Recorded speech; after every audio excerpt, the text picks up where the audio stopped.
आदिशक्ति की जय हो। जय महाकाल, जय जय महाकाल। सभी जिज्ञासु महानुभाव को अशोक शर्मा उज्जैन वाले का नमस्कार। कर्म और भाग्य ये जातक की जिंदगी के दो पहिए हैं और दोनों समानांतर चलते हैं। दोनों का महत्व अपनी जगह जगह पे है। फिर भी कर्म को ज्यादा महत्वपूर्ण माना गया है। तो क्यों कर्म को ज्यादा महत्वपूर्ण क्यों माना गया?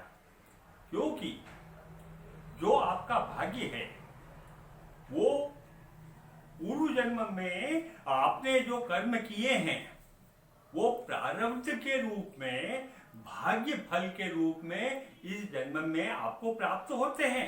मतलब भाग्य के पीछे भी कर्म है और कर्म तो अपनी जगह पे है ही सही। और कर्म से ही भाग्य में सुधार किया जा सकता है। यदि भाग्य में आपको कोई परेशानी है तो कर्म से ही भाग्य को सही किया जा सकता है। अब कर्म से भाग्य को कैसे सही किया जा सकता है? और कर्म में क्या क्या आता है? तो कर्म में आता है भजन, पूजन, यज्ञ, हवन, दान आदि। और परिश्रम करके अपने परिवार के भरण पोषण के लिए जो हम धन अर्जित करते हैं वो भी कर्म में आता है। इसलिए श्री कृष्ण भगवान ने गीता में कहा है कि हे अर्जुन, तू कर्म कर, फल मेरे ऊपर छोड़ दे। कि मैं फल भगवान देंगे कि वो विधि ही जानती है कि वो फल क्या देंगे, किंतु तू कर्म कर, कर्म करने से मत चूक। और इसीलिए हमारे शास्त्रों में और पुराणों में ये लिखा गया है कि कर्महीन सपनेहु सुख नाही।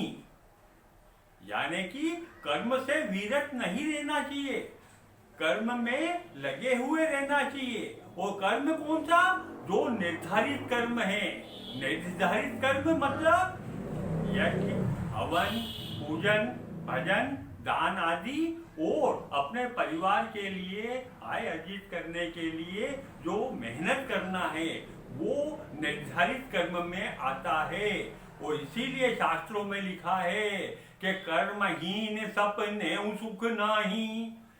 यदि आदमी कर्म से विरत रहता है, यानी कि कर्म नहीं करता है, तो उसको सपने में भी सुख की अनुभूति नहीं हो सकती। शास्त्रों में कहीं आपको ऐसा लिखा हुआ नहीं मिलेगा कि भाग्यहीन सपनेहु सुख नाही, ये नहीं मिलेगा। आपको जो भी शास्त्र उठाओगे आपको यही मिलेगा कि कर्महीन सपनेहु सुख नाही। तो आपको मेरा वीडियो बहुत अच्छा लग रहा हो तो आप मेरे वीडियो को सब्सक्राइब कीजिए, लाइक कीजिए और ज़्यादा से ज़्यादा अपने मित्रों को शेयर कीजिए। सूर्यदेव जहाँ बैठे होते हैं उनसे दूसरा घर में जो यदि ग्रह बैठे हों, कौन से 5 ग्रह, मंगल, बुध, गुरु, शुक्र और शनि बैठे हों तो वैशी योग कहलाता है। और यदि सूर्य जहाँ बैठे हैं वहाँ से 12वां घर मतलब उनके पीछे का, तो वो उसको वोशी योग कहते हैं। और ये भी शुभ योग है। और सूर्य के दोनों तरफ यदि ग्रह बैठे हों मतलब दूसरे भी और 12वें भी, तो उसे उभयचरी योग कहते हैं। अब आपको वैशी योग के बारे में बताता हूँ कि यदि सूर्य से दूसरे घर में मंगल बैठे हों तो मंगल के साथ वैशी योग में आदमी ऊर्जावान होता है, तार्किक होता है और विवाद से नहीं डरने वाला होता है और उसकी काम शक्ति भी अच्छी होती है। यदि बुध से वैशी योग है तो आदमी चतुर, नीतिगत और सामने वाले को अपनी नीतियों से, अपनी बुद्धिमानी से मात देने वाला होता है और मधुर वाणी बोलने वाला होता है।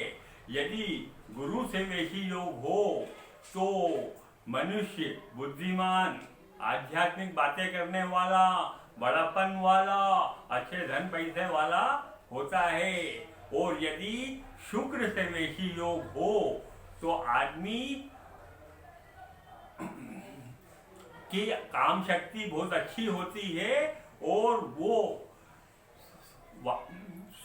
साधन संपन्न, कई साधनों का उपयोग करने वाला होता है।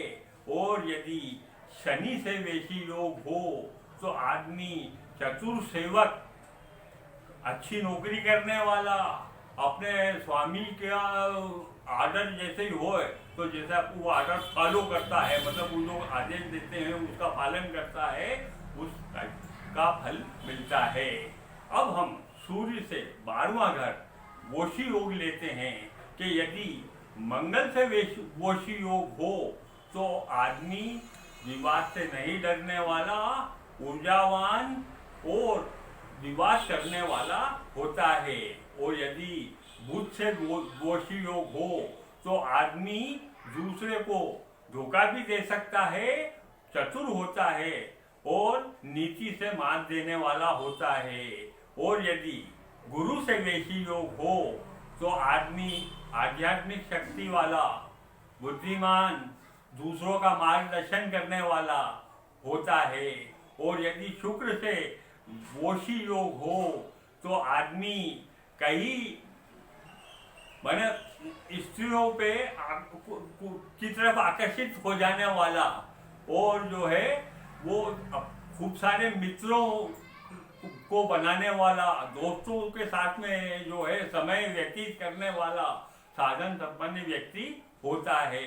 और शनि से वोशी योग हो तो आदमी बुद्धिमान, समझदार, धैर्यपूर्वक काम करने वाला और सेवक होता है। अब मैं आपको बताता हूं कि यदि उभयचरी योग हो, मतलब सूर्य के दोनों तरफ ग्रह हो तो उभयचरी योग होता है, और उसको वेशी योग और वोशु योग का तो फल मिलता ही है, किंतु उसको उभयचरी योग का भी फल मिलता है। और ऐसा व्यक्ति प्रख्यात, विद्वान, तार्किक, चतुर और सभी साधनों से संपन्न होता है। आज इतना ही, फिर मिलेंगे।